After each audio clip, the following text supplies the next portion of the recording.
All right, sir. So thank you so much for joining the Do Big Things podcast. I'm super pumped to have you here. Introduce yourself if you don't mind. Thanks, Adam. Well, it's a great pleasure to be here. I'm Rob Casserley. I'm a doctor from England who's found himself by chance working in the French language in Quebec, the province of Quebec in Canada.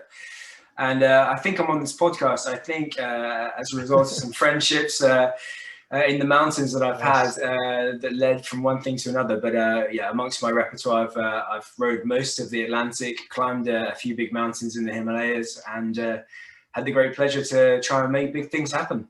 Wow. So, I mean, how did this lifestyle start for you? How did this journey start? Like, where did you grow up and how did you get this adventurous spirit? Well, I had a really typical, steady background as a kid. I was an only child, brought up in a kind of little village in the south of England, where there were no real adventure opportunities and certainly no big mountains. Okay. And so I did the typical kind of growing up thing, went to school, did fairly well at school. And during my kind of younger years, my mum had a major heart surgery, and it had a kind of profound impact upon me. And I kind of saw the doctors and nurses who'd made my mum better.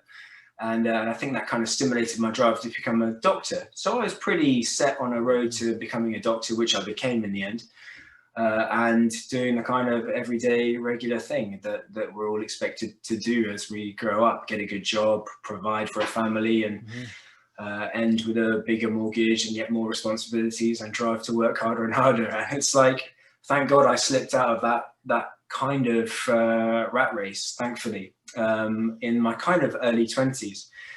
But I guess it all triggered, my kind of sense of adventure was triggered by a search for something to do in a year off between school and university. So we call school high school, and university is what I guess what you would say in America is school. Yep. And so most of my mates were going to Australia to go fruit picking and, I don't know, just traveling around, paying as they went. And that kind of, I never fancied myself as a fruit picker. I mean, it wasn't because I was above it. I just didn't fancy out being in the sun and not traveling and seeing the world. And someone said to me, hey, there's an advert in this magazine saying that, do you want to travel the world and earn £10,000, which in those days was a lot of money, certainly for someone coming out of high school, and be an officer in the army? And like, I never ever thought about that. And I'm not military in any form of the word, but I kind of went for it. I just thought, oh, I'll give it a go. I never expected to get through the kind of fairly rigorous selection panel. And I think it's because I had no idea of what I was letting myself in for, that I actually got through the kind of, different levels of testing to the end and got chosen to be an officer in the British Army for a year. Okay. And in that time, I went to the military academy at 18, and it was kind of fairly brutal. Like, made me learn how to, no pain, no gain was one of the classic kind of lines from that situation, that time of being in the military academy. And at the time, I hated it. I mean, I really hated it. But having got through it, I realized actually it probably did make a man of me. It certainly made me a lot more durable. And I think durability is one of those things that is a great tool that we all can fall back on. And if you can get through those hard times, then, well, paradise awaits you. Awesome. Well, that's a good start. So did you do sports in high school or in your younger years at all? Well, yeah, here's a throw out to people who are fighting, less good health or obesity or a habit they wish they could kick. I was a really fat child. And when I say that, I'm saying this in a kind of medically aware state, in that saying someone's fat is not politically correct, but I was really fat. So I had a 36-inch waist, aged 11 years of age, and I couldn't run for toffee, and they put me in goal for soccer, and I kind of filled most of it, so I was pretty good in goal. But there was a kind of a school program that kids would watch when they got home from school about an inner city London school, a high school. And the fat guy called Rolly was picked on mercilessly. And so I decided I didn't want that in my life. And so at 11, I lost about 50 pounds in weight because of kind of desire for me to kind of turn things around. And I think I learned willpower at that young age as well. So falling back on your own responsibilities, and with the help of my mom and my dad at the time, it triggered me into becoming a leaner form of for myself, and then suddenly able to run a bit faster, throw a bit further, and then I got really pretty good at a number of different sports. From 12, 13 onwards, I was playing rugby at a high standard, which is a much better game than American football, although I've become more and more keen on American football. Yes. I agree with you, actually. I don't want to turn off a hold of the the listeners by not saying I like American football. I do like American football, but yeah, rugby is a brutal, violent game, but excellent fun. So so I suddenly became more able physically, and that helped with my kind of new sense of willpower and my durability that I found in the army. And so we climbed Mount Kenya when I was out on an expedition with the army. Wow. And we were I was in the Royal Engineers, so I wasn't like shooting guns at many people. I was trying to build schools, airstrips, and a hospital in a remote part of Kenya. And during some of the downtime, we climbed Mount Kenya, and I found it really hard, the altitude. It was only the trekking peak, Point Lanana, that we did, but I thought it was one of the toughest things I'd ever done. And then one thing led to another. I got through medical school. In my first year of being a doctor, you realize kind of the futility of what we're doing in some ways. It's rare that you actually save somebody's life, they turn it around and they have a great time thereafter. We're often putting sticky plasters on things and pretending the kind of major social problems that we're all living with don't really exist, and you just kind of get from one day to another. I wish it were more sexy than that, but that's pretty much one of the harsher realities I learned. And I think that was it triggered a kind of need to have a year out. I wasn't on burnout, but I'd realized that, the idea of being a doctor, saving lives, actually wasn't quite how I thought it really was. How old were you at this time? So at the end of med school, I was 24. So I had a year as a doctor at 25. Then I did some teaching of anatomy because I wanted to become a surgeon. I was still on track to have that typical career. And then I did a big inner city emergency job. And so that was just, drug addicts, social deprivation, really terrible, awful kind of life situations for a lot of people. And that's when I realized, hey, I need to cut loose for a bit of time, find out what I'm all about. And I met a patient who tried to climb Everest, and he told me, hey, I did it for £8,000, which in those days, and still is much less money than what you'd pay for a typical Everest trip, which you hear about. And he had no guides, he was climbing himself, but it just tickled that idea in my mind. And I remember reading Into Thin Air, which as you dig deeper, Krakauer, I think he wrote a great book. I know a lot of the characters in the book from subsequent climbing trips, and what you realize is that there's obviously a fair amount of creative license in that book, but it gives you a basis to work on about how to climb Everest. But for me, what was striking was how many people survived and not how many people died on that night in 96. Mm-hmm. So I kind of wasn't completely put off by that. And so I just thought, maybe even someone like me could climb Everest. And so I put a lot of time and effort into training, climbing different numbers of mountains around the world in this kind of fantastic year off. I felt like a superstar. I was traveling all around the world. The mountains are in such amazing places in the world. And I was funding it through locum jobs, which are short-term jobs that you can take on to earn a bit more money, and then it gets you from one trip to the next. That's the great thing about being a doctor. It's a great privilege to be able to earn a good amount of money for what you're doing. It's like you feel like you're earning your way when you work, but you are, it's a way of making money to get you to the next trip. Yeah, 100%. Yeah, that's cool. So on this year off, what kind of mountains were you climbing to train for Everest? Were you doing like the big 7 mountains, the great 7 peaks, or? Yeah, so this is like 2002. Okay, so it's a long time ago. There was still not that many people who'd done the 7 summits. It was still a thing. Yeah. So I started on Elbrus, which is one of the easier mountains, and it went really well. We had a great trip. We were in Russia, in southern Russia. It was still kind of a frosty era, I think 2002, if I remember correctly. And that went really well. And then we went on a trip to Denali. I joined a mountain trip. So it's a company based in Colorado even. But they did the trip on Denali, and we didn't make the summit. And it's like one of those classic times in the mountains where you you leave so disappointed, but you realize actually the reason why you're there, yeah, superficially it's just for the summit, but actually a lot of the things I've taken from life have been when I've failed, and I've actually taken a lot more out of. I mean, this is I'm trying to ease the sense of loss and failure, which I've had many times in my life. But equally, it gives you a great contrast to when you do succeed and when you realise that actually it's not all about the summit, and it gives you a great sense of humility when it doesn't quite go your way. And so I think the Denali trip, I met some great people. I love America. I'm one of America's #1 fans, and obviously it's going through traumatic times as we speak, and I won't get political on something that's not meant to be political, but you know, I do love the great sense of opportunity and the outdoors for people like us who are interested. And if you've got an interest and a car or a way of getting out to the backcountry, you can have such an amazing time in the States. Yeah. But yeah, after Denali, I went to Aconcagua. That was another complete disaster. We didn't make it, bad weather, and it seemed like my attempt for the 7 summits was going to be well and truly over before it had started. But I had a chance. Was it bad weather on Denali too? Is that why you didn't make it to the summit?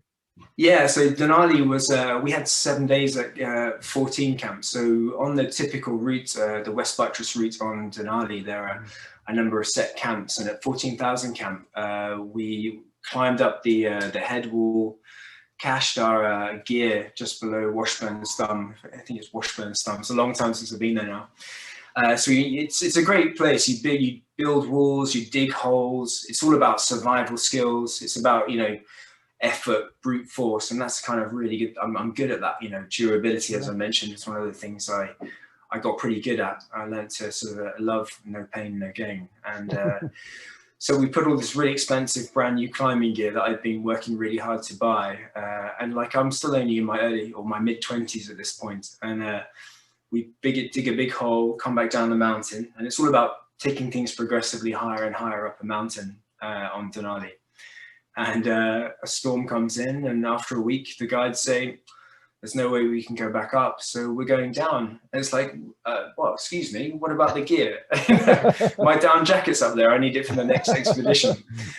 You'll never believe it, but the year after, someone found it, brought it down, and sent it back to us all. And that's, you know, you wouldn't get that in many parts of the world. You know, that's an American trait, so fantastic. Cool.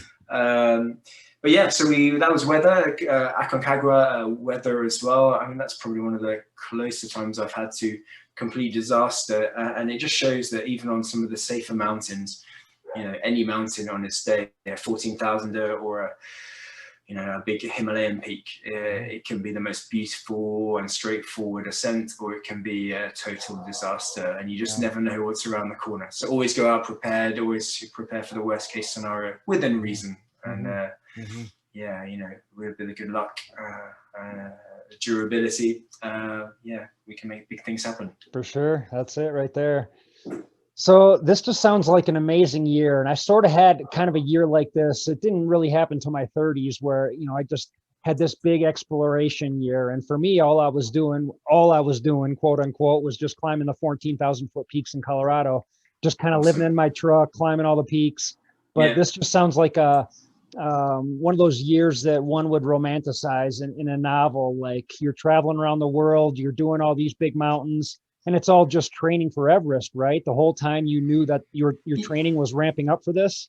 Yeah, because I think from reading Krakau's Into Thin Air and having seen a number of different people on these trips up to that point, that when you start getting into commercial mountaineering, you realize that there's a whole range of experience, capacity. Sometimes the most experienced people often aren't the best people on an expedition. So what I realized I really enjoyed was expeditioning, but I didn't want to be a liability in a team. For me, that was really important, to be able to independently manage a situation, not necessarily all the kind of climbing techniques and safety on a mountain. That's why I was paying into being a part of an expedition. But I was very much a member of a team, not a client. And I really, as I've gone on to guide in the mountains, I always try and reinforce to people that when you come onto a trip, certainly with me, you will be well looked after, but actually when the shit hits the fan, and sorry to excuse my French. No, you're good. When the shit hits the fan, you need to have a level of skill and durability to be able to get you out of that situation. Because, you know, if I went down, who's going to save you? So you need to be able to look after number one, so that you're no longer a liability to the other people in your team. So that's why I wanted to do a lot of trips before going to Everest. I climbed Cho-Oyu actually in the end of 2002, in the autumn of 2002, and that was that's where I met Henry Todd. And Henry had come with a kind of a forewarning. You know, he had a bigger than life presence about him, and somewhat of a checkered past in the mountains. He was one of the kind of the revolutionaries in the mountains, and kicked off kind of commercial guiding with Scott Fisher, Rob Hall, who would lose their lives in '96. But he was there, and he climbed with Anatoly Bukharev, who was climbing for Scott Fisher in '96, but '95 was climbing with Henry.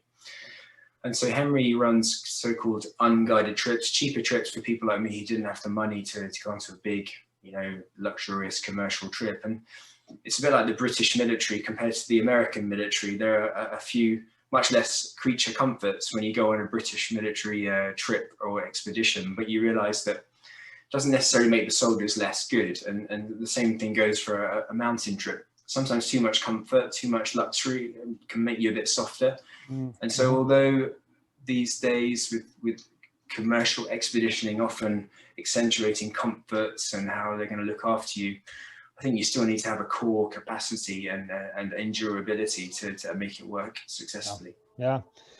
So what did that look like for you as you're training for this? What does that durability and you know, just strength look like? And what do you tell your clients? Do you tell them to come in with a certain base level of fitness, or do they have certain requirements they have to do before they're able to come out on a guided tour with you?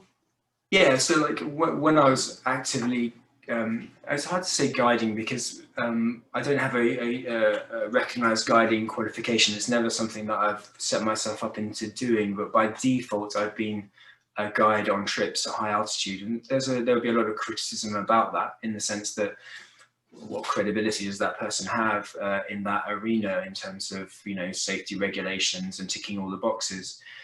But equally, when you have a tried and proven product or person, someone like myself, I've summited Everest 8 times now, it's actually that gives someone quite a strong sense of security when you know that someone's got physical capacity and the wherewithal to deal with situations. And how I got onto trips and how I kind of subsidized trips as being the doctor as well on trips. So I became by default an expedition medic, and that's kind of what led to being in the mountains more and more over the last, you know, 10, 15 years. It was that dual role, and people seeing the benefit of having a doctor who could climb and go quick and carry 25 kilos, you know, at high altitude, and need less oxygen and just be able to be a motor in the mountains. It gives, you know, and everyone potentially benefits. Not to say that, you know, every doctor is useful in the mountains, far from it. You know, I'd much rather have a guide or, you know, an emergency tech in the mountains who knows what they're doing than a doctor from, you know, mid-state New York who's never been out of his office, if you see what I mean. Yeah, 100%. No, that's a good dual benefit there. So, I mean, so you're training for this big event, and what was your first Everest like? I mean, I can only imagine one being nervous. I mean, it must take like a couple months to actually do this thing, right? Yeah. So in the early 2000s, the oxygen delivery systems were much less efficient. It was an old MiG fighter pilot's oxygen mask. So the MiG fighter planes from Russia. So all the oxygen systems are Russian based. So really kind of primitive looking gear, not delivering oxygen in an efficient way. So the physical demands at higher altitude were much harder. In terms of being on the mountain, pretty much things haven't changed so much, in the sense that, you know, food is food, oxygen in a bottle is oxygen. But in terms of the numbers of people, there were less people on the mountain. But it was the 50th anniversary year, so it had drawn in quite a few people the first year that I did it. So it's the 50th. Is that the 50th anniversary of the first person who ever summited? Yeah, so on the 29th of May, 1953, Tenzing and Hillary summited Everest for the first time, and so that's an iconic thing, a bit like landing on the moon. I think it's up there in those kind of tier one kind of events, human, achievements. For sure. So that was that year was the 50th anniversary year. There's just chance. It's not kind of certainly nothing I would have planned. In fact, I would have gone for a year where it hadn't been the 50th anniversary, if anything. But yeah, no, so it's incredibly exciting. There were, lots of people at base camp. There's so many interesting people who go on these kind of trips. Certainly in the early 2000s, it was still a niche thing. I think it's become more and more, and I haven't been there for a couple of years on an actual climbing expedition. I've been trekking and climbing smaller mountains in the last few years, but not on Everest. And I sense more and more, really, anyone can go to Everest, just sign up for a trip, and you'll probably be taken. And there's a whole number of issues in that, good and bad. But in 2003, it was still kind of pretty much mountaineers were there. It was a serious crowd, but a very interesting serious crowd, if you see what I mean. I remember there being politicians from America. I couldn't tell you who it was, but there was, I think, someone from Texas who was a governor from Texas. There was a former astronaut. There were some interesting kind of people, really high caliber people. And you realize what you've done in life. There's always going to be someone who's done a lot more and who's a lot more impressive. So you can only really compare yourself against yourself, your better self. Yeah. That's another thing actually for, working out where you are. Whenever I talk about what I've done, I realize, having listened to some of your podcasts, you're speaking to some great athletes out there and great people. It's always someone who's done way more than you. So never get, comfortable with never get overindulgent in what you have or haven't done. Well, yeah, that's true. But if I'm not mistaken, you've done a couple Ironmans yourself. You've done, Everest 7 times. You've rode the Atlantic. I mean, you've done a lot of big things yourself. Yeah, well, I kind of, they're kind of jamboree events, aren't they? I suppose, an Ironman sounds really, really cool. But I mean, an Ironman, anyone can do an Ironman. That's this. I think what I've realized is that, and I mean that sincerely, I think that when I did my first Ironman, I did it in 11 hours and 18 minutes, I think it was. Nice. So it was like a reasonable time. It was like pretty good.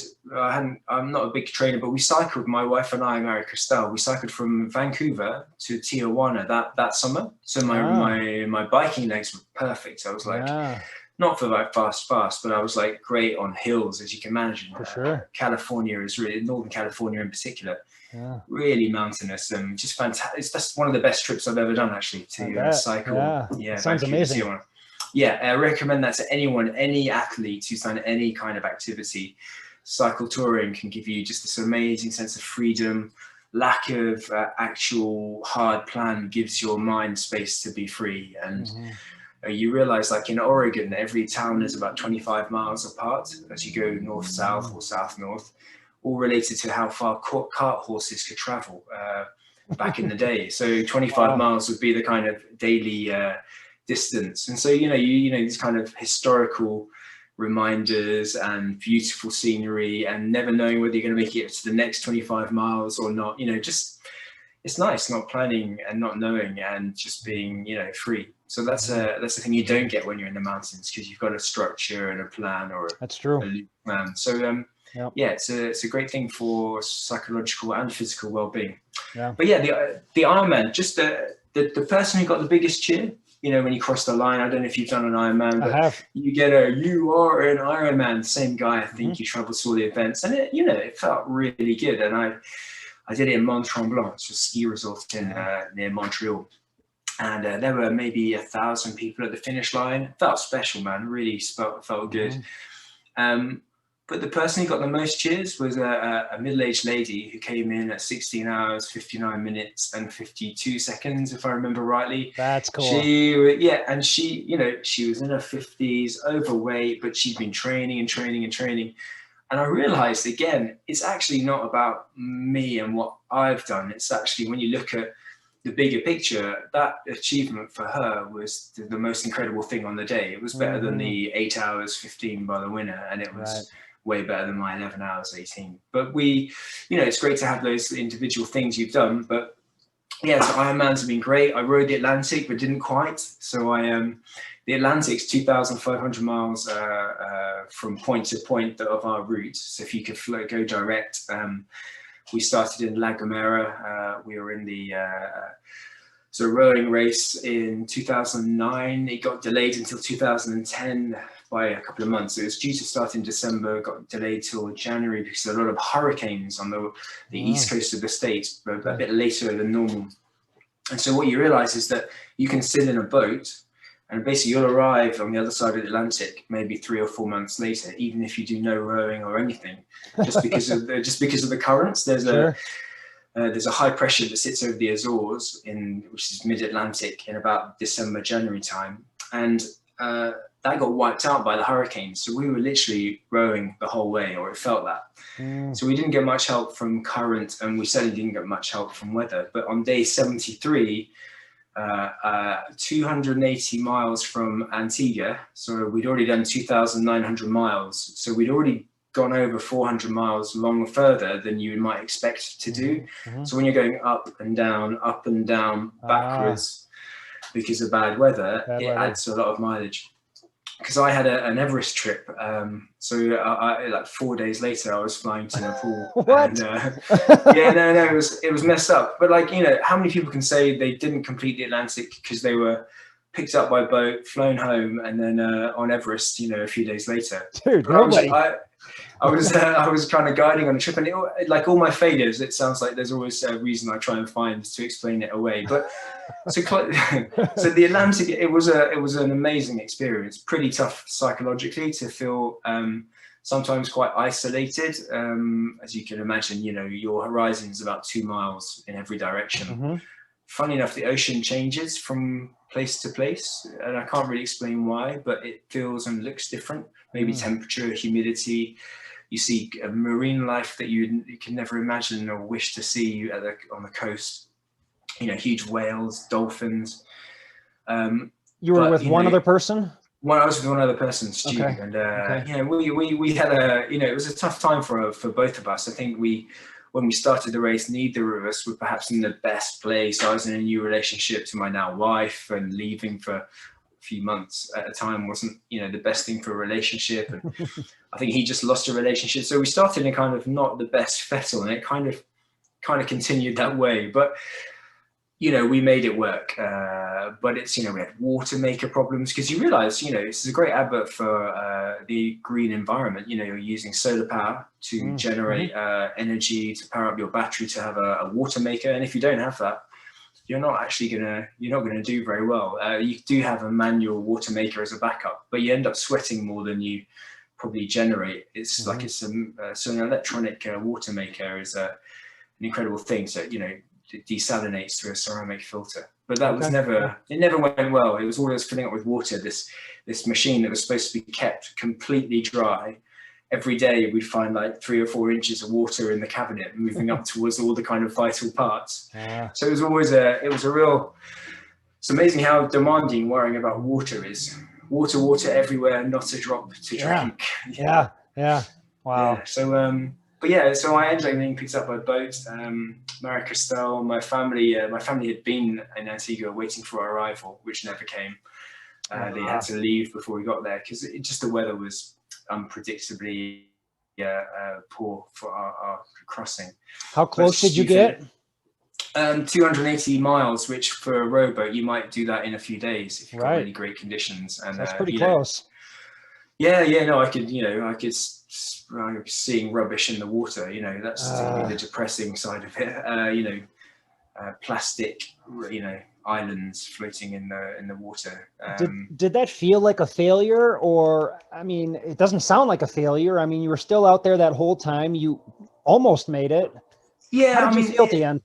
That is I think it's still a bit of a gut blow, if I'm being totally honest, but equally, like I get it. Again, it has to be clear that when you climb on a mountain, the summit should be an objective amongst other things. Right. And I think if you wed yourself to a sole objective in any trip, I think you're always going to feel a bit disappointed if you don't make it. And if you do make it, it devalues all the other stuff that's gone into making that trip what it was. And so you know, I learned stuff about electronics that I would never have known had I not got into learning how to make a water maker better. We were on a sat phone speaking to someone in the UK about how to fix, you know, circuitry in a water maker. That's right. You know, it's like, my God, I could never have imagined that, you know, in a million years. And I'm terrible at DIY, but you know, do it yourself. Yeah.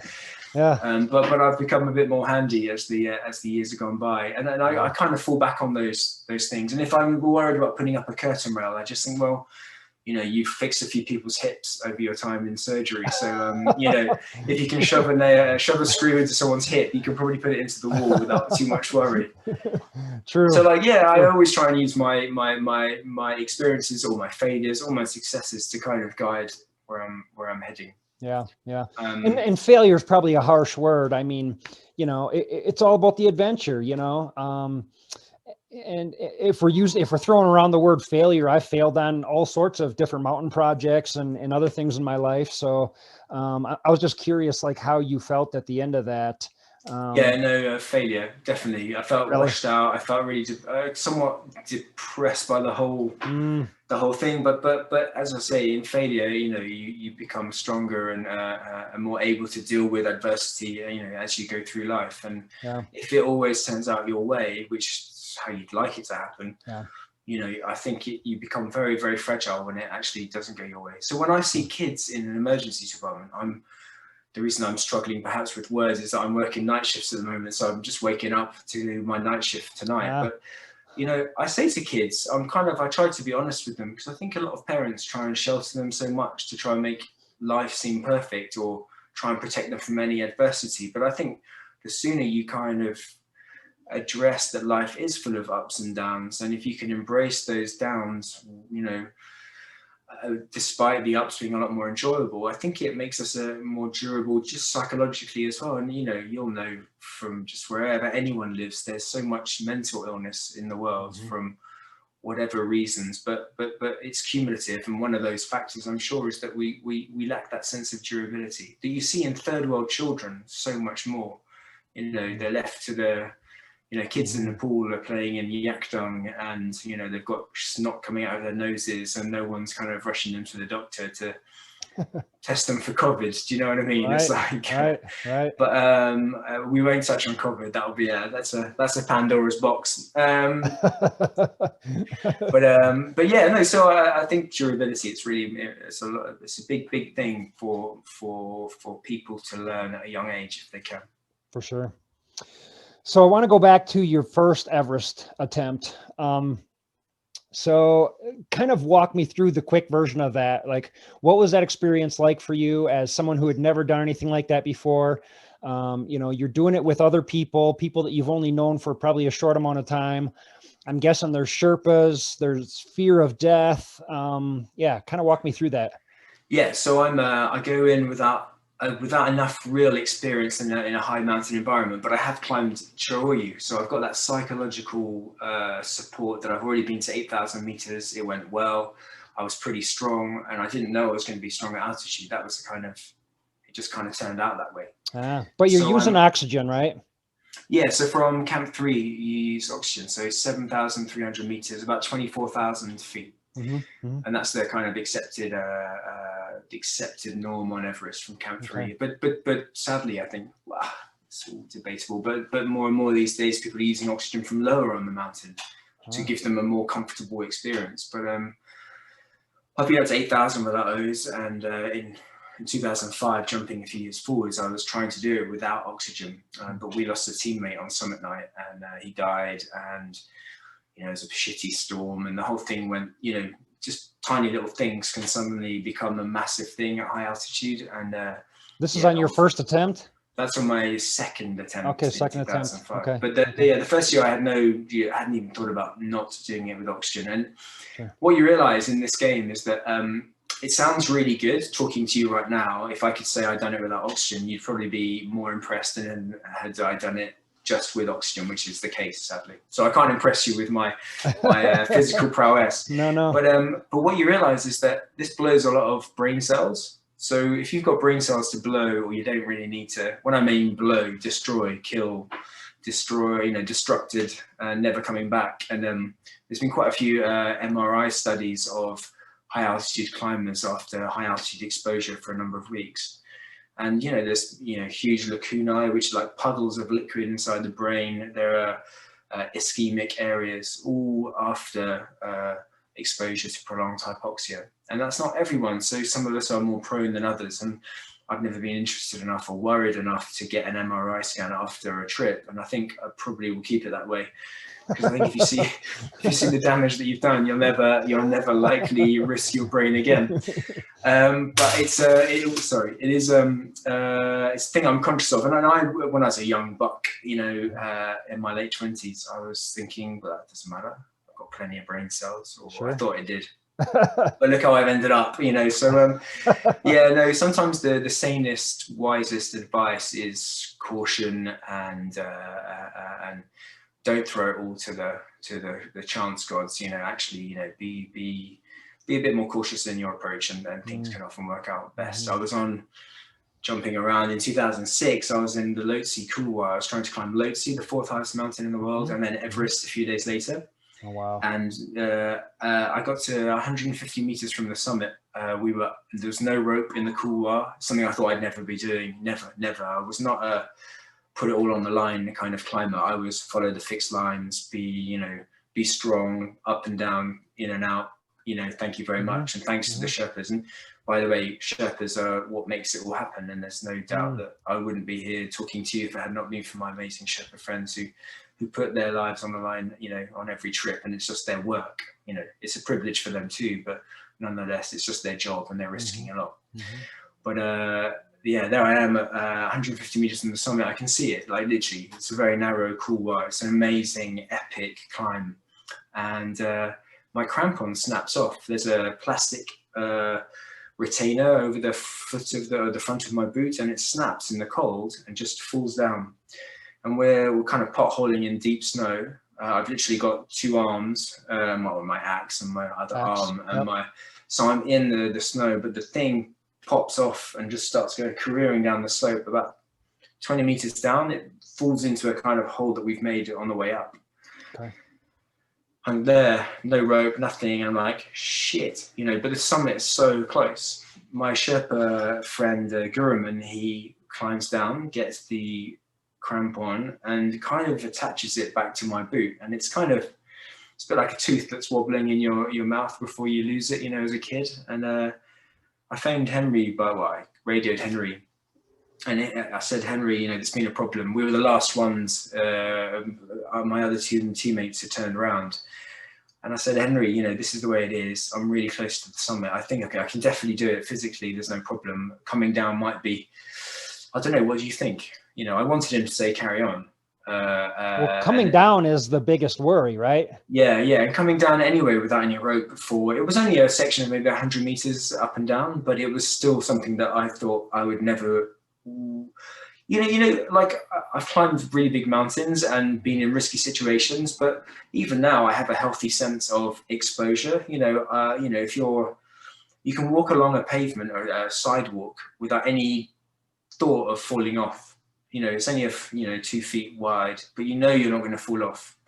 But when you're on a small, ledge, and it may be a foot or 2 feet wide, that you could walk down the main street in any city in America and you would never fall off. But it's amazing the mind games that get played when you're suddenly in a situation, freezing cold, the wind suddenly picks up and you're down the hood. It's being buffeted by the wind. You've got a mask on, the old hypoxic anxiety kicks in and paranoia. It doesn't take much to set off the mind games. But Henry said to me, Rob, I hear what you're saying. I think the summit's in your grasp, but better to be a live lamb than a dead lion.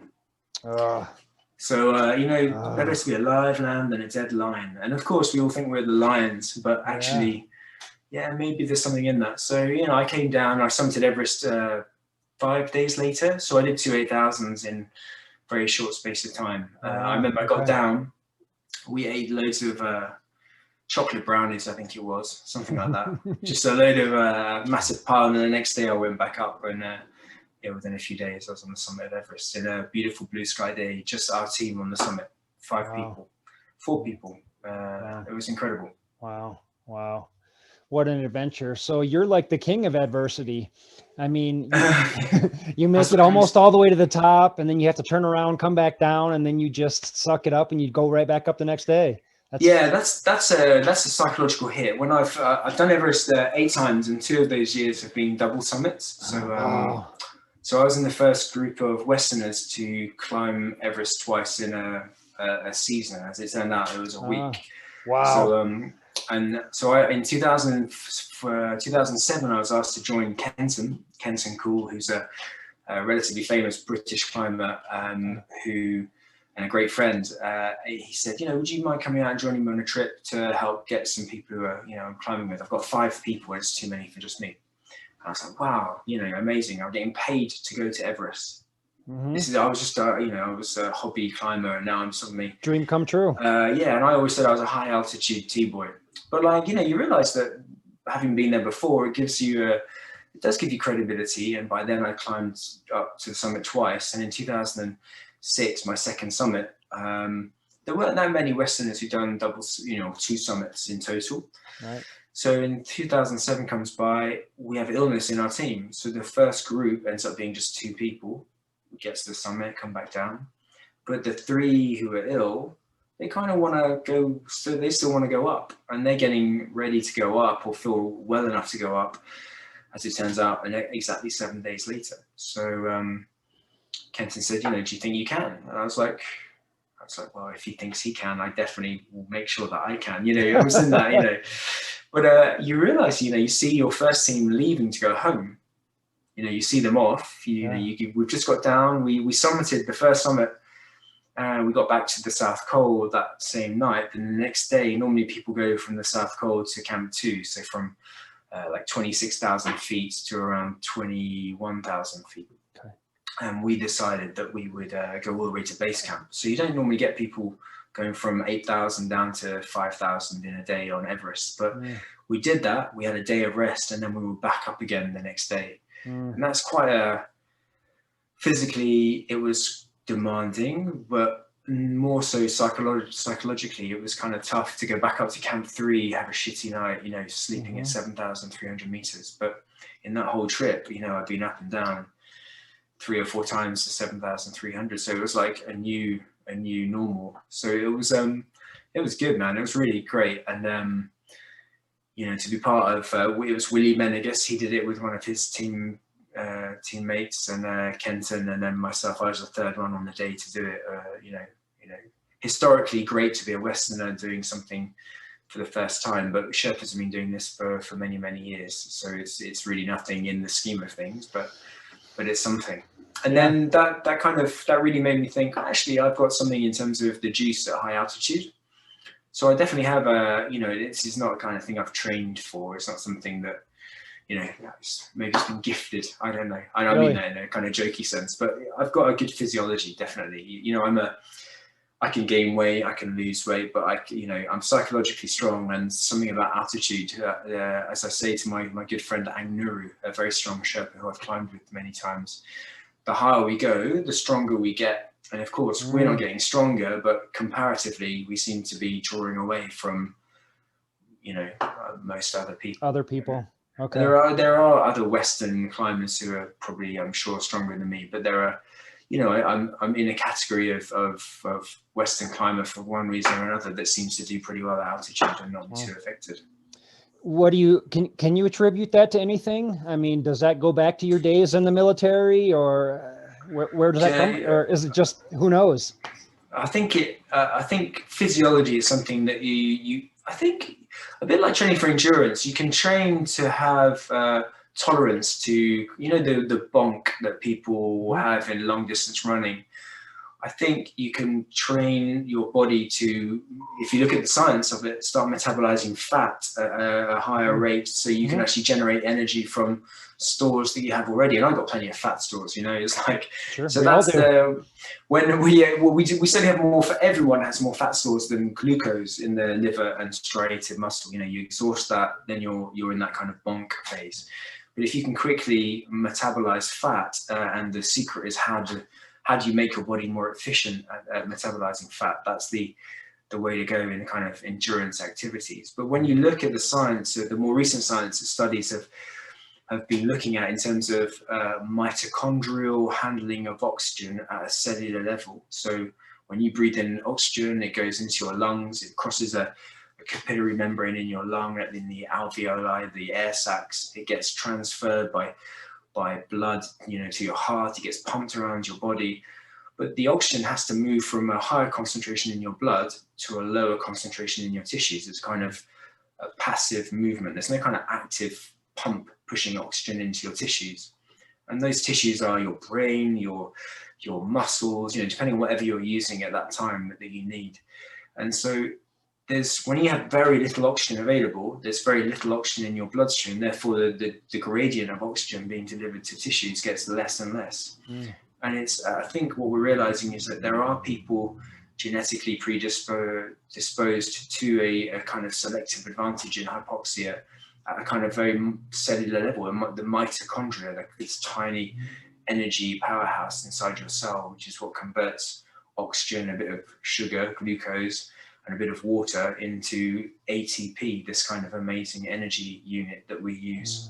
So for endurance athletes, it's about how do you make that process more efficient in terms of energy delivery, and how do you get oxygen to cells in a better way? So things like beetroot, which dilates, theoretically dilates, small vessels in your, your striated, your running muscles. If you get vasodilatation, so dilating of those blood vessels, you can in theory get more blood, nutrients, and oxygen to your tissues, which might make you a better triathlete or endurance athlete in the 14ers. So it's who knows? There's a bit of physiological luck. There's no reason though, because I'm from a low country. I'm in the county of Kent, which is where I'm from in England. It's all at sea level, so there's I have no adaptive reason for being good at altitude. But I think I always say to people, mountains are about 90% psychology. Yeah. No, it's not 90%, but there's such a huge amount that goes into that mental strength when you're in adversity. You can't ignore the signs of high altitude illness, and I guess that is luck or physiology, but good preparation as well.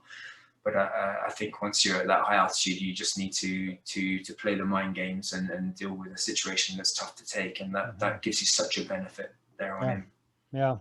So it's like getting over that extreme bonk just over and over and over again. So are you adapting your diet before these big adventures as well? Are you trying to become fat adapted or changing anything differently? Well, I think the answer to that is no, but in retrospect, we've been looking more and more at the science of adaptation and how you increase your chances, because in mountaineering senses, nutrition has been so badly looked at, in the sense of how do you give someone at 8,000 meters a fighting chance of doing their best on summit day? That's never been it's all been about getting the oxygen muscle there, the tent there, the Sherpas there, the rope there, just getting the guy or girl there in time to have their summit attempt. Food and hydration. Hydration's been a kind of thing, certainly we know that dehydration can be a trigger for high altitude illness, or certainly it can mimic high altitude illness. So you'd never kind of want to set off with a really stomping headache in case that was actually cerebral edema on its way. So dehydration can give you a stonking headache, so it's best to just avoid dehydration. And certainly being well hydrated helps to deal with altitude illnesses.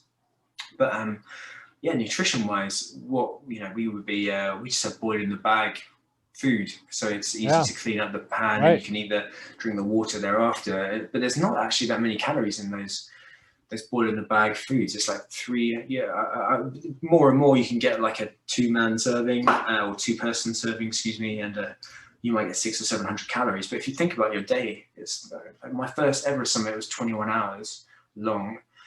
I didn't eat anything. My 2 gel bars froze in my kind of down suit, and my water bottle, which funny enough, I was trying to keep it hot, so I put it in a neoprene covering. This is what you learn, you know. So I then put that inside my down jacket, and that froze inside my down jacket.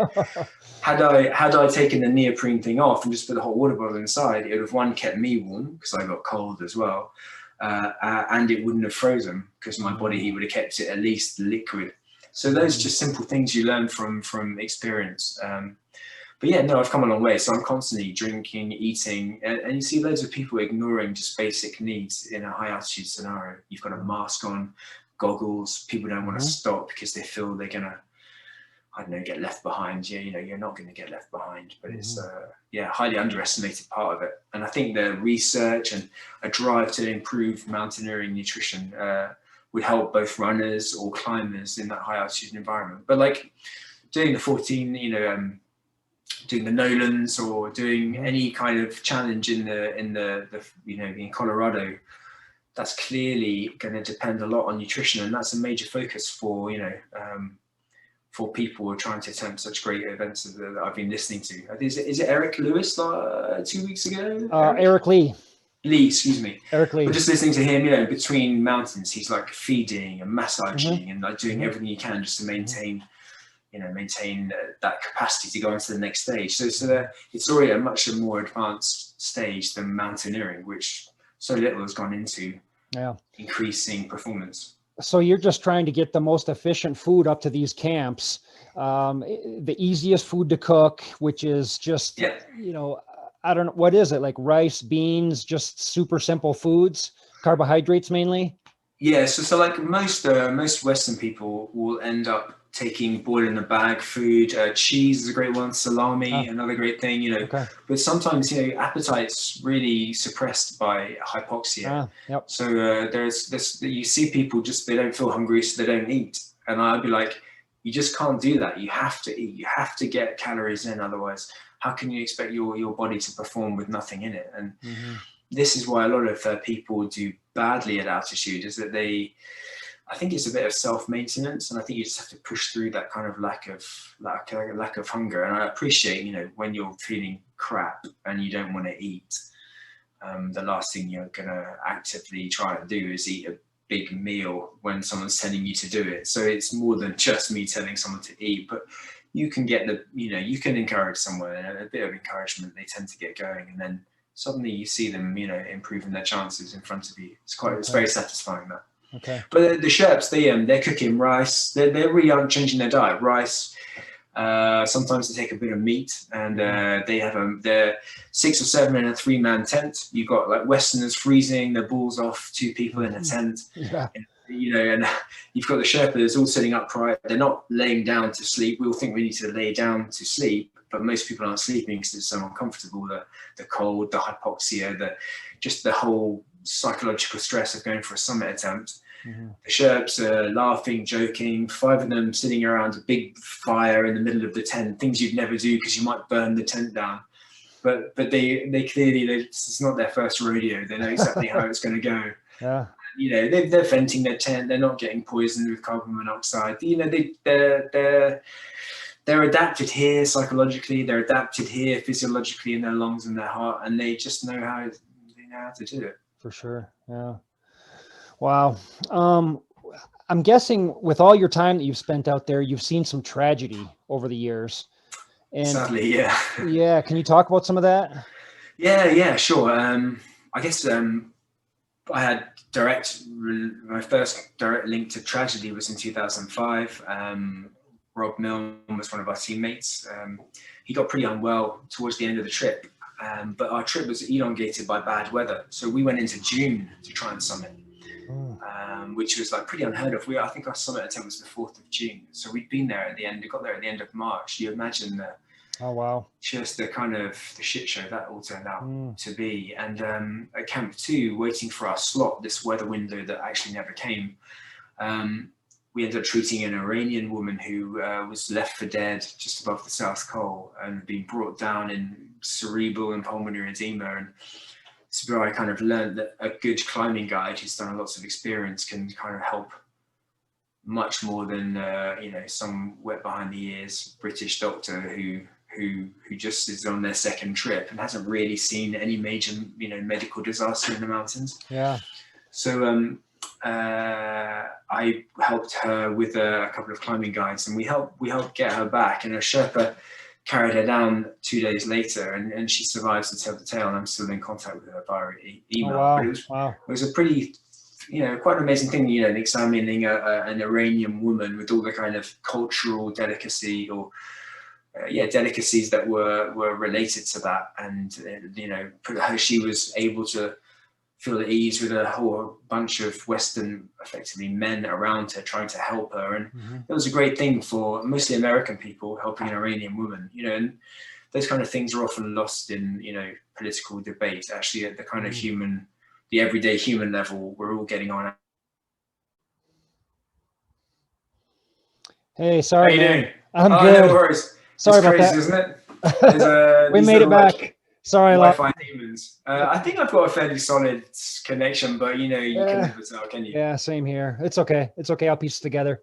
Yeah, sorry about that. So I think, so Rob, I think we were just talking about Rob and going up to from Camp 2 to the South Col. He got slower and slower, and none of us we had no guide. We were a team of 8 or 9 climbers, and we were kind of in it just for ourselves. Kind of the worst aspect of commercial climbing in some ways. You're not already friends. You turn up, you meet new people, and so we were just like moving ahead and thinking about the summit the next day. And we get to the South Col, and Rob sharing a tent with somebody else who's a good friend, and he was my good friend Mike. He's no medic, but he was doing some video footage, and somewhat ironic in some ways, he said, geez, Rob, you look like you're dead. He's got a British sense of sarcastic humor, and little did we know, a few hours later he went on to die. But Rob's got pursed lip breathing. He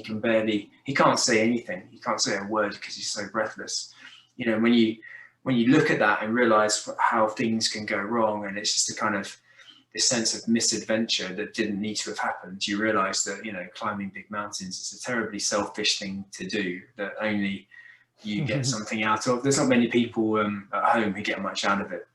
I guess it's one of those things you have to really consolidate in your thinking, so particularly as if you have a family or close friends.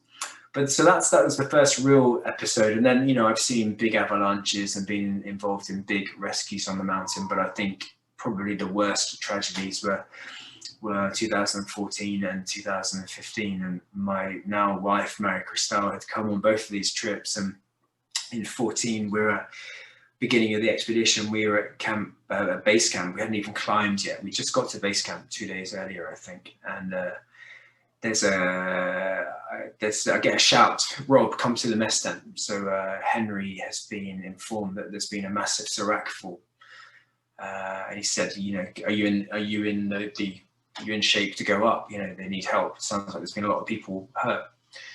So I got with a Sherpa friend, and we got with a massive medical kit. At this point, we've now got choppers. It's the era of lightweight choppers flying in, being able to touchdown in the icefall. It's incredible, when you think about how things have come on since '96, when it was a treacherous landing at Camp 1 to pick up Beck Weathers, who was in no position to come down from Camp 1. So we went up. We dealt with one of the injured parties on the ice, but basically I think 16 people were killed in the ice fall from a Serac fall.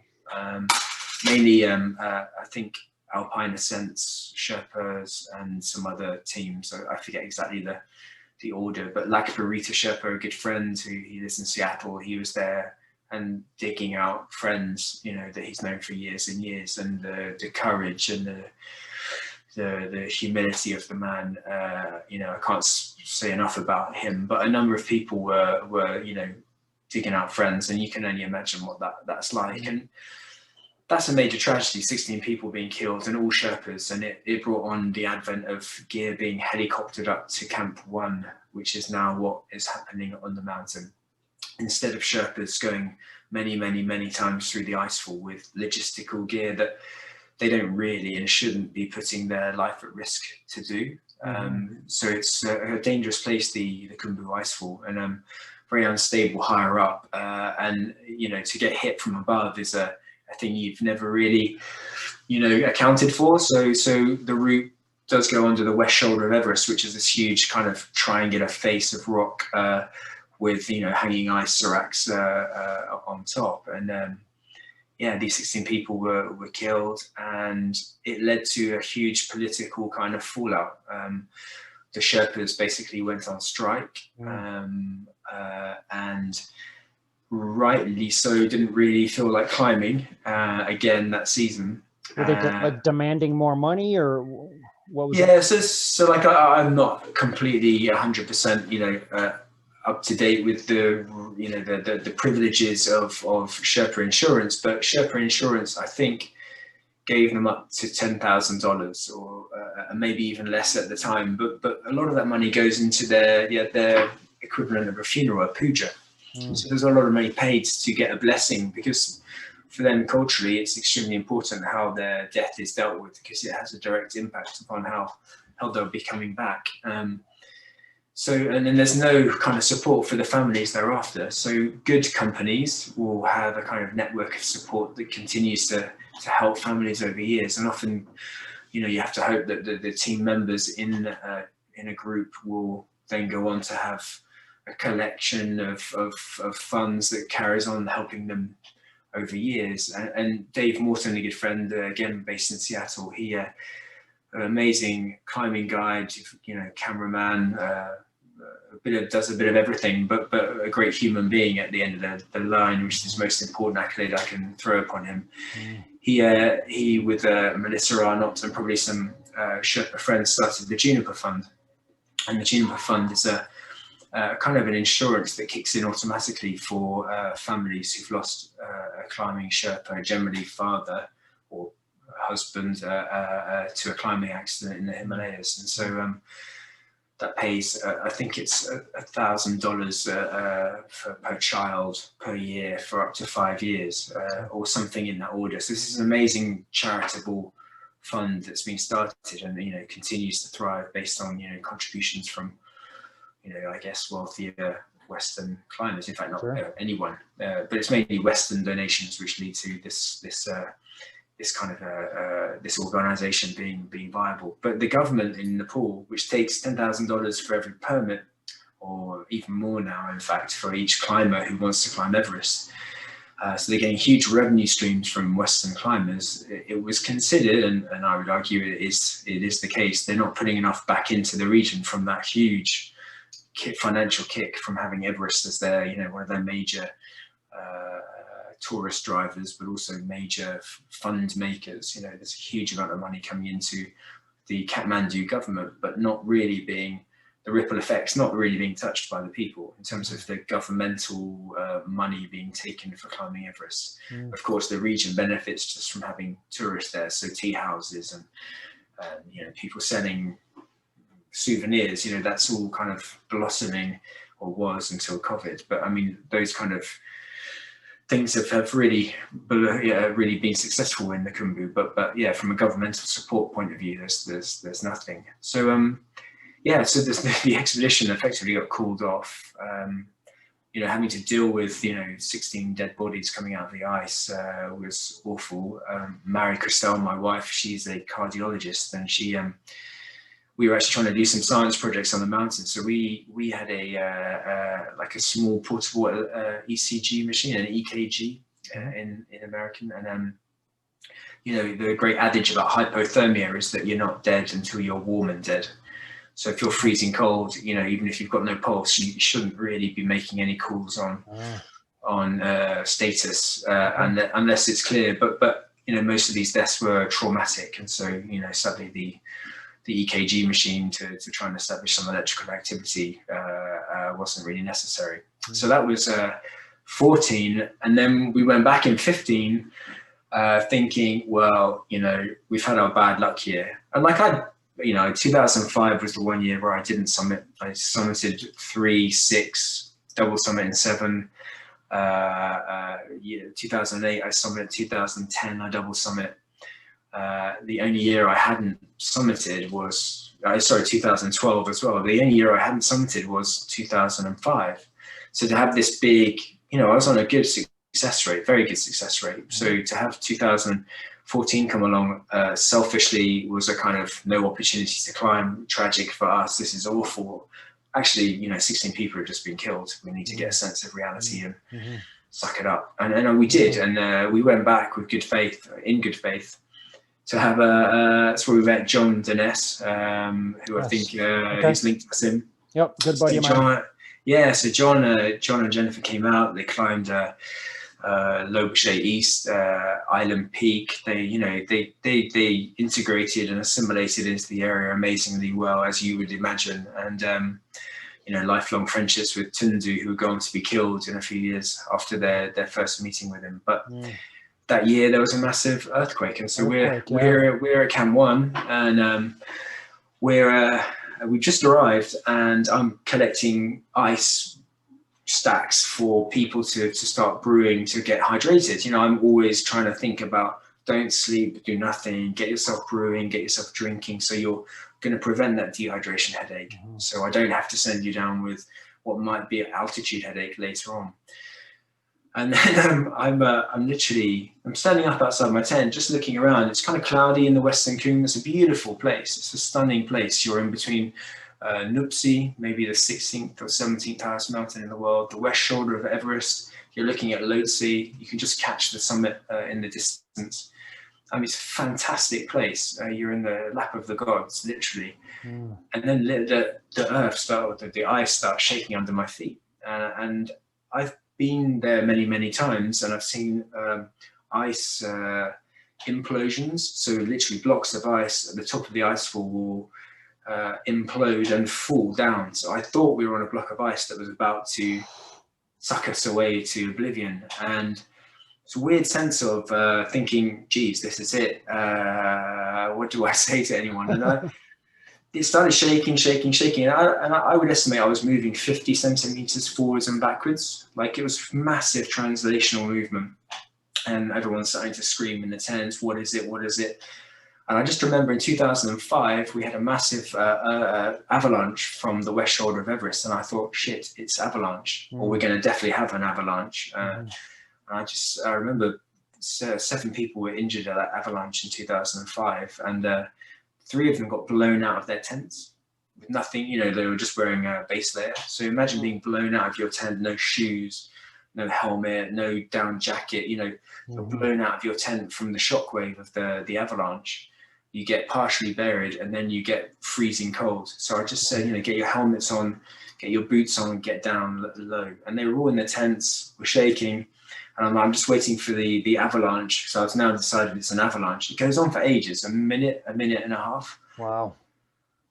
And then it stops, and you hear all the avalanches, and we get dusted. We don't get directly hit. But it's amazing the dynamics of the kind of thermoclimactic change that suddenly happens when you get this movement of snow, ice, and obviously this earthquake, which is what it was. And we survived. And I was like, geez, I don't know what that was, but we need to tell base camp that we're all fine, because that was some major do. They would have heard that at base camp for sure. That was either a massive avalanche higher up the valley, which triggered this kind of icy movement. But that was for a long time, you know. So I do the right thing in what I'm thinking. I'm on the radio, base camp, you know, Rob to base camp. Henry comes on the line. He sounds really, really shaken. Henry Todd is our base camp manager, for want of a better word. He's the expedition leader, I guess is the more appropriate way of describing him, and a good friend by now. And he just said, it's all gone. I said, what do you mean, Henry? He said, it's all gone. There's blood everywhere. People have been blown away. And like, actually, our base camp was destroyed. What happened, the earthquake had triggered behind base camp, maybe about 1 kilometer away. It's a nice, beautiful mountain. It's a coned mountain called Pumori. And then to its right, as you're looking at it from base camp, is Lingtrang. And somewhere from Pumori or Lingtrang, a whole shelf of ice dropped based on the movements from the earthquake. So the earthquake triggered a massive avalanche, and it just ripped through the center of base camp where our camp was. So So there were, amazingly, when you think about it, only 18 people were killed, I think, from what I understand. Many people injured, like tent poles going through legs, broken bones. You know, we lost 3 of our Sherpa team at base camp. They were killed outright. And when we got down eventually, we went to our tent. You know, everything was covered in, you know, this mass collection of ice, rock, snow, you know, just chaos. It was like a tornado had ripped through base camp and scattered a lot of snow on top at the end. But where Mary Christelle and I had been sleeping only a few days before, there was a boulder. You know, if you think about a North Face B25, the size of a North Face B25 would just come along and crushed our tent. Like, if it had been nighttime, you know, for sure we would have been dead 100%. So, you know, that's a kind of a humbling experience. And it's somewhat ironic because poor Mary Christelle, you know, I say this in a kind of, I'm not forgetting that people have died and people have lost everything from that. But poor Mary Christelle, she's come out to Everest twice to you know, with the best will and intention to try and climb it in noble style and do her best on the mountain. And she only had one chance to get to Camp 1 in 2 years of trying, not through any fault of her own. But that's a minor point, I guess, in the footnote of history when you compare it to what we went through. But that kind of just triggered an even more significant part of our lives, I suppose, which is trying to give something back. And so we wanted to do something good by one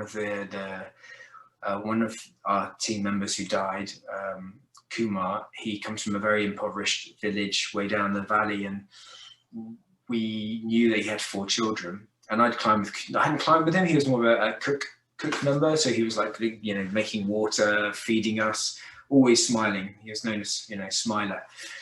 And but Kumar, he left 4 children, a wife, and Mary Christelle was quite forceful in that she wanted to support one of his daughters. He had 2 boys and 2 daughters, and it's always the boys who get perhaps advantaged more than the daughters in sense of education.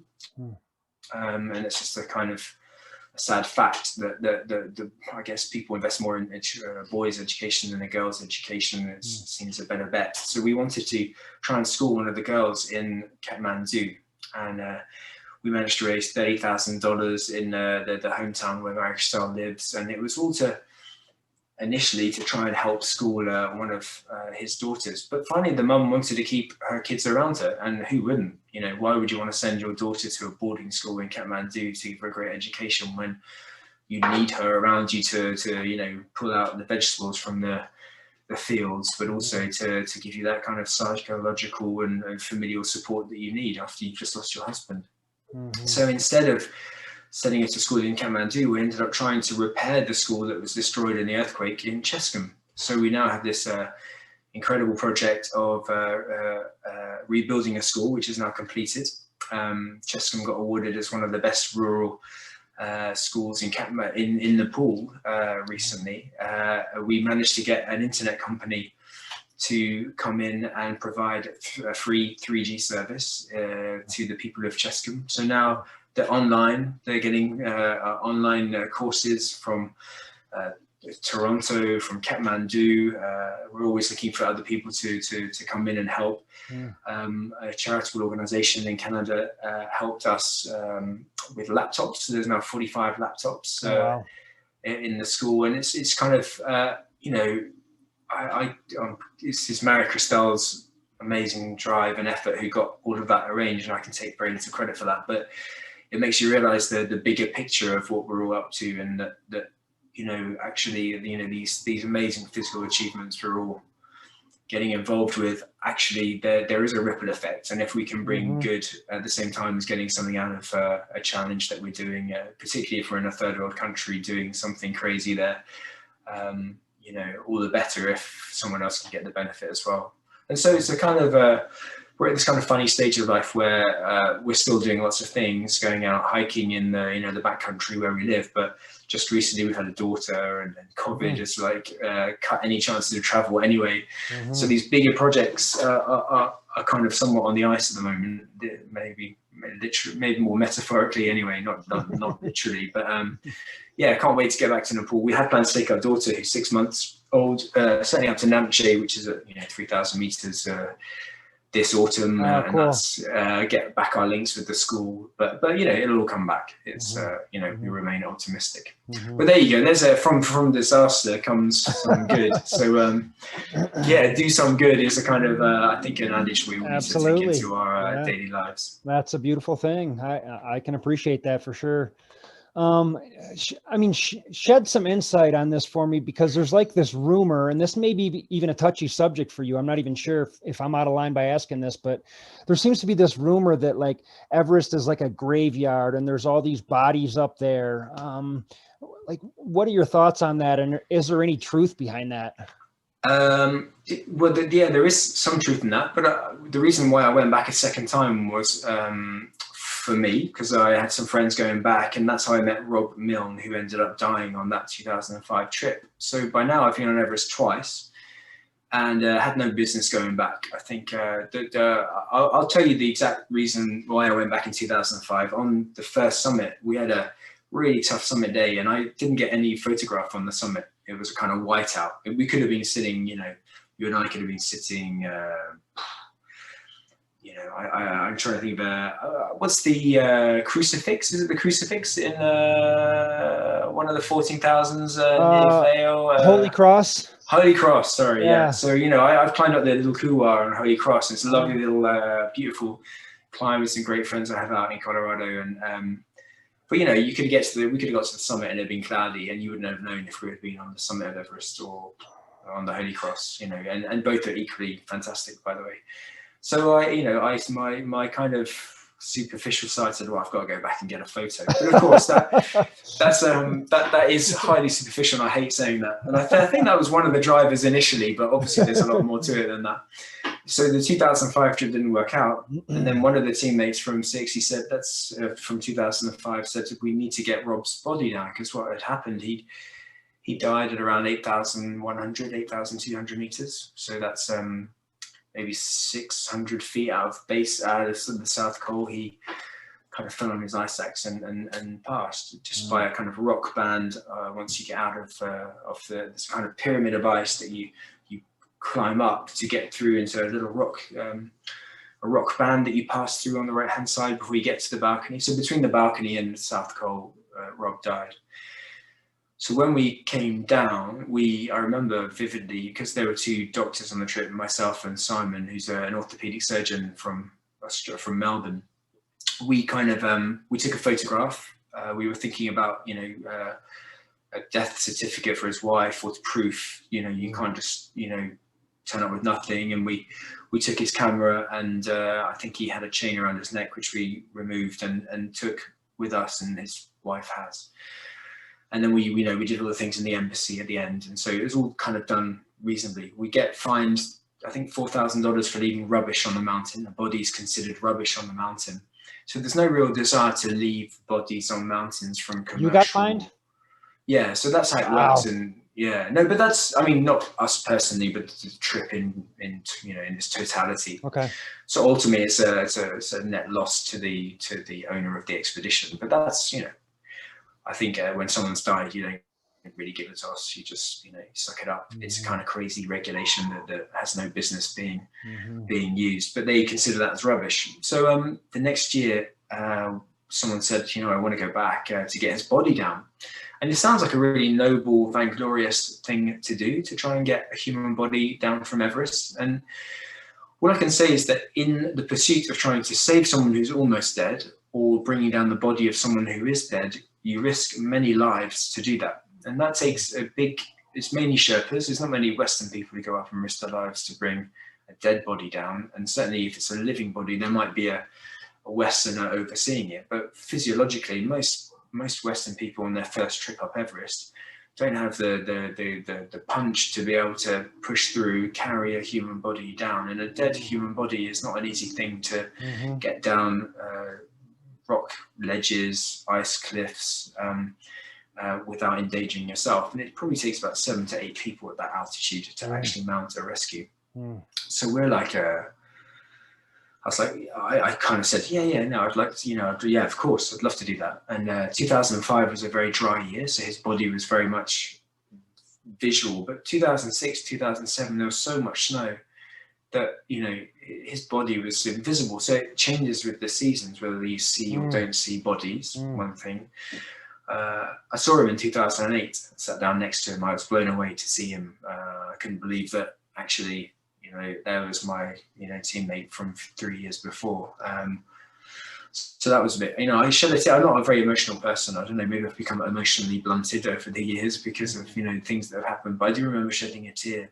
And he didn't actually express any interest. He was one of these he was doing it for himself. And, he was selfish in that kind of climbing mentality way of trying to get the objective done. And I don't think he, it's easy for me to say now, but I don't think he would have wanted to have been brought down necessarily. I don't think he would have wanted to have been a spectacle on a mountain, been written about by people, maybe criticizing commercial climbing. But yeah, no, there are dead bodies. I don't think there's bodies scattered everywhere. That's a bit of a loose way of describing it. But I think people who are willing to write and talk about it in a kind of more sensational way, perhaps have lost but I think they've lost the meaning of why they're actually there in the first place. And I think, armchair critics are always armchair critics, whatever sport or domain you're in. You're always going to get people having their opinion. But this is a kind of very niche part of humanity. There's not many people trying to climb Everest or Manaslu or any other big mountain in the world. And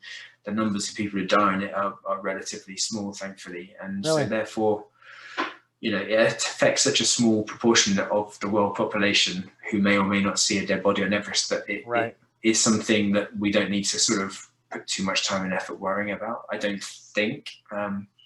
But yeah, for sure, it's the drive is not to leave a human body there. The drive is not to die in the first place. And I think that's what more and more commercial expeditions have perhaps...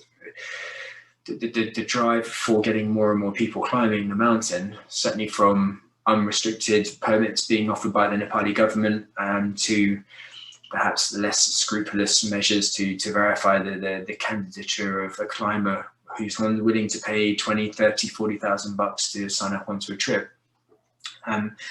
If you don't really do your background evaluation of someone, then you could be having any number of people who have no real business being on the mountain. And so you do end up having those kind of situations where perhaps more and more deaths may become likely. But like, as I was saying, I touched on it earlier. I remember after our first summit in 2003, 50th anniversary year, ended up meeting Ed Hillary, Reinhold Messner. There were some amazing people who have made the history of Everest so rich and incredible. But Messner was, obviously Messner's in a league of his own. He's not only technically amazing, he's also physiologically a supreme athlete and human being in what he's achieved. But he was really quite damning about commercial climbing on Everest, devaluing the accomplishment. And so I was being directly referred to in that kind of statement in 2003. So I think it would be somewhat, and that kind of made me feel a bit upset because actually I had lots of things to give to the mountain. I wasn't the most experienced climber, so perhaps hadn't earned the right to climb it in 2003. I'd say differently now. But equally, I had lots of things to give, and I climbed that mountain in fine style. I kind of took care of myself with the help of my Sherpa teammates, but they weren't carrying me up nor down. And although they did put logistics in place for me to do that mountain the first time, I've gone on to sort of pull my weight in subsequent trips. And there is a difference, obviously, by doing everything yourself and having no Sherpa support. But I've never got into these big debates about oxygen, no oxygen, if you use a fixed line or not fixed line. As soon as you clip onto a fixed line, you're using the help of a Sherpa team. So at what point does it become just you and the validity of what you've done? And so I just celebrate human achievement. I think if you're not endangering other people or not deliberately endangering other people, then I think, that you could argue anyone has a right to be in that domain as long as they respect the mountain. I think that's where it's going wrong in, bigger expeditions, these commercial expeditions. There's people are going just to tick a box, I think it's demeaning or devaluing the respect for the mountain, and I think that's when it comes to bite you back. You might get away with it, but I think unless you're there for the right reasons and respect the mountain and what it can take away from you, digits or your life, I think you need to really want to do it and respect the mountain, understand what it all means to be on Everest. I think to protect what is an incredible place, people, and at the end of the day, respect what being on an expedition is all about. It's not about Facebooking, Twittering, your social feed, updating your sponsors. I see in the last few years of climbing on the mountain, we ended up having like an email blackout because we just couldn't hack, just seeing the younger members on the trip constantly. Dinner used to be everyone sitting around a table chatting, these marvelous stories, cards, things that actually engaged humans with each other. Sure, yeah. And in the last few trips, it was everyone at dinner, no one talking, everyone on their phones updating their Facebook page. It's just like, I won't say it, but so I realized when you look at the older guys still running expeditions who seem increasingly frustrated and just sucking it up, I can now understand that I've become into that kind of generation of slightly older climber who's been there, seen it, done it. But I don't know. I think social media is important in the world we live in, but I think it's equally it's brought on a lot of hassles, problems. And when you see people more worried about their social feed than the climb the next morning, you realize there's a problem on Everest. Yeah, no kidding. Do you find that the numbers are going up every year as to people that are going out on these expeditions? Is it getting more popular, so to speak?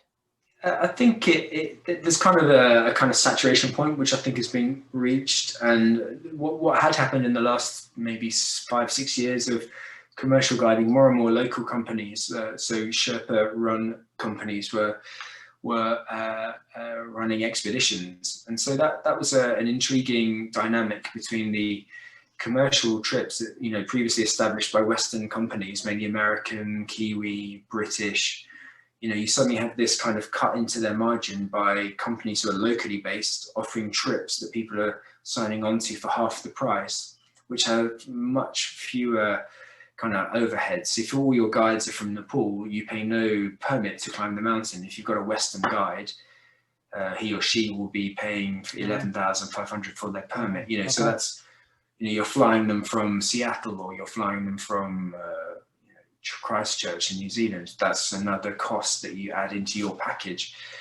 And so all of these things, it became quite hard price-wise for a Western company to compete with the local Sherpa teams. And then, there was a kind of after 2014 and the Sarak Fall, the kind of political element of Sherpa's rights, and they have as much right to have a business offering trips on Everest as as a Western company. So you can't really argue with that, but certainly you could argue that some of the safety mechanisms for choosing your team members, some of the quality of logistics and arguably quality of how Sherpa staff working on the mountain were treated were somewhat overlooked by some of the newer companies from a local origin. So it became, there's a kind of friction there that increased the numbers of people going, but I think there's a kind of saturation point now. You might get up to 300, maximum 400 300 or 400 Western climbers.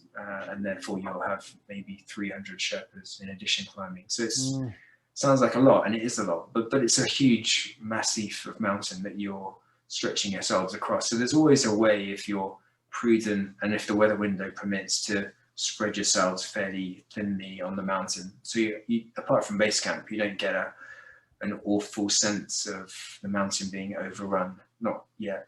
For sure. Yeah. And now you have your own company, correct? Yeah, so we a very good friend of mine, Kevin Van, he's an intensive care nurse working out of the Bay Area right now. He's from Tennessee originally, but we made a great friendship on Everest in 2003 when there was no social networking, no satellite phone calling, or if you did, it was $10 a minute, kind of different era altogether.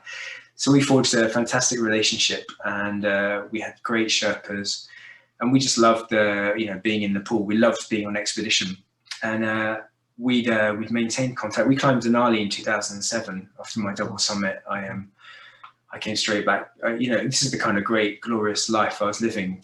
I did a double summit in 2007, went straight to Alaska. I'm a Brit, I'm living in England. I'm flying to Nepal, then to Alaska, climb Denali with Kev, do the Anchorage Marathon. I meet my then girlfriend in San Francisco. It was like, wow, it was a dream life. Oh, no kidding. But so Kev and I, we had such a great friendship that we said, how can we stay in touch? Because, you have all these, you see these people in your life that could be your best mate ever, but off they come and they go, and it's a shame. And we felt that we needed to do something that would maintain our friendship. And we thought, well, maybe we could, take people to Everest Base Camp. We had no airs and graces about, at that point, our capacity to take people high up on the mountain. And at that point, I hadn't guided. I'd just been a client or a member on a trip. But we set up a trekking company, and we're being paid well as a doctor and an intensive care nurse in America and England and now Canada. So it wasn't for kind of a fundraiser. It's a way of like helping to support some of our Sherpa friends who stopped high altitude climbing because of the dangers.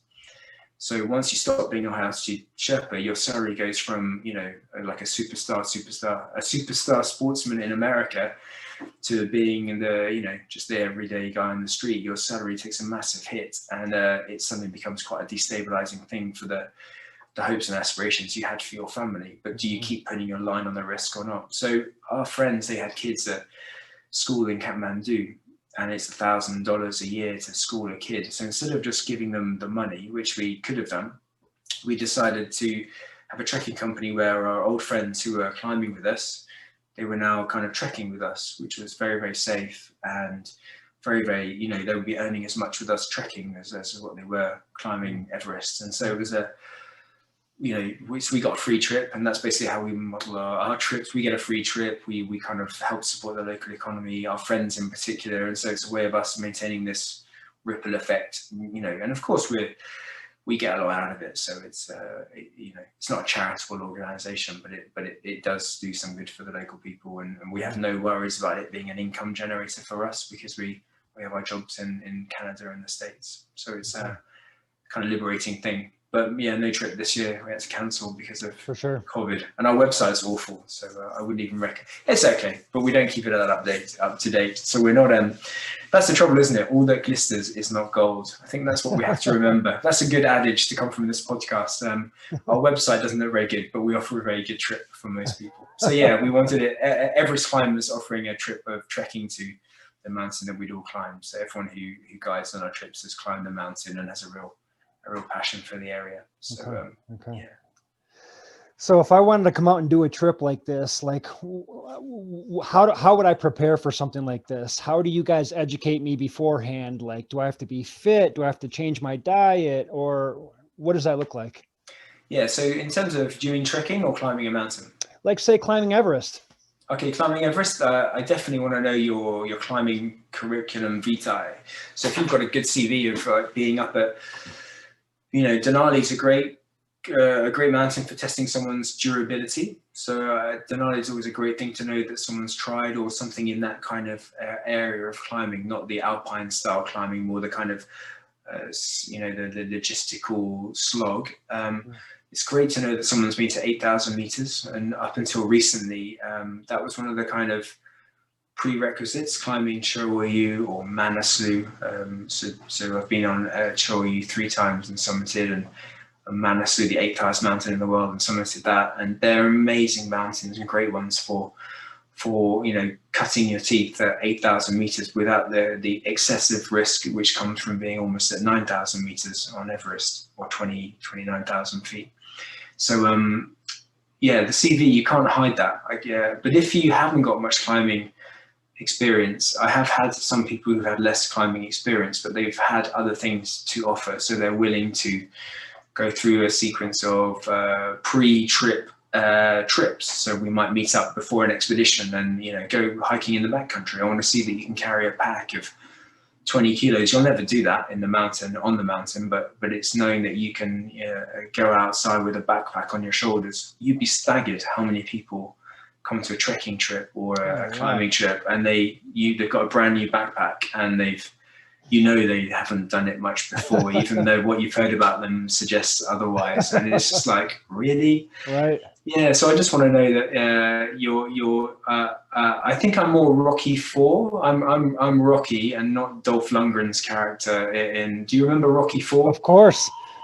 So basically, so Sylvester Stallone's like, cutting wood in the Alaskan tundra, getting fit for his final boxing match with Dolph Lundgren, whereas Dolph's in the gym just cracking out weights and being analyzed and looks like the supreme athlete, and is, but actually it's that combination of durability and being out in the environment that you're going to be actually in that really helps. In terms of weight and diet, I don't think we have any particular restrictions or concerns. But if I get a call from a 50-year-old guy who's between jobs, having a bit of a midlife crisis, and he hasn't been out of the office for a few years, I'm probably not going to be suggesting to him that it starts with Everest. Maybe a trek to base camp, is a great way to start. Okay. And it's I'd actually want to know why you wanted to climb Everest. I think, Adam. Sure. Yeah. I don't know that I want to. I'm just curious. No, I know. But like, it's really intriguing when you find out, why some people want to do it. There are some nebulous, pretty superficial reasons for it. I'm going to be the youngest or the shortest or there's always like the FKT that you were talking about with Eric, the fastest known time. That's really credible. I think that's really cool. Right. But as soon as you start getting into wanting to be the first or the quickest or on Everest, it's a mountain. It should be respected, and you or that type of mountain, you can't just blitz it and think it's all going to be okay. There has to be a bit more depth as to why you want to do it. And like, I think with the Colorado 14,000 challenge, you can actually pull out, go to your car and say, we'll leave it to another time. Whereas if you're at 8,000 meters, you can't call mum and dad to come and pick you up. You've got to get yourself down. I always remember I was sitting on the summit in 2003, the first time, felt very, very, very exposed and isolated, very, very cold, very, very worried about getting down. I didn't know if I could get down, to be honest. And in terms of the way the day was going, but I just wanted to phone mum and dad, pick me up, and I'm like, you need to be able to get out of a hazardous situation yourself. So that's why I want to know from people when I speak to them. And it's great seeing you in the Zoom kind of face to face. You can see in someone's eyes what they're all about. So you've definitely got the pep and the sense of adventure that I'm sure you make it a success. Oh, that's cool, man. Have you turned people away, or do you just kind of gently tell them, maybe base camp this year, Everest a few years down the road, or what does that look like? Yeah, I think it's managing expectations is the best way of letting someone don't let someone get higher on the mountain to then turn them around when they're going to fail. But equally, we've had a number of people who've been very weak on the mountain, lower down the mountain, but higher up, they've been some of the strongest. So I've come to learn that speed or apparent strength at 5,000 meters, 20,000 feet, doesn't actually equate to how strong or able you will be at 29,000 feet. I've had some really shocking results in the sense of I would have turned a number of different people around over the years, but the expedition leader has said, just give them a bit more time. No. Just, slow and steady often wins the race. And sure enough, it's happened. Not always, but it's startling at 8,000 meters when you put oxygen on someone. If you're I always remember Serena, a woman who was middle-aged, not particularly fit, and not doing very well. And I thought she would be sent home because she really wasn't doing that well. But then she blitzed the summit quicker than anybody. And basically, if you've got slightly less muscle bulk and you put on oxygen, you suddenly do a lot better, disproportionately better. So yeah. But yeah, no, I've had to say, why don't we do something different first? Let's go to Aconcagua first, which is a kind of trekking peak. before taking someone on Everest. And that way you get a great trip. It's not very expensive. It's not an expensive mistake to take someone's money, you know, 40 grand. I mean, I don't have a fee, by the way, in terms of climbing Everest. I normally, with other trips who take money from other people. And if I am paid, or if I just get a free trip, then I'm all in, you know, it's like a great thing. But to take 40 grand from someone knowing full well they're going to fail, I think that's a fairly hideous part of commercial climbing that really needs to be looked at. Luckily, I don't have the situation trying to make my income from climbing. It's not for the pleasure. So I'm liberated. I'm free. That's a good life right there. Yeah. No, it's okay. We're doing all right. Well, so like, what's next for a guy like you? It sounds like you've done it all, man. Like, do you have anything that's still on the bucket list? But yeah, I'd like to. I think the Atlantic is calling me back, or the Pacific. Nice. You know, I think a row would be good. Another great bike ride. I think there's a few. I'd like to go across America. You know, I'm not sure I'd want to do that in a mask, so that can wait for a little bit.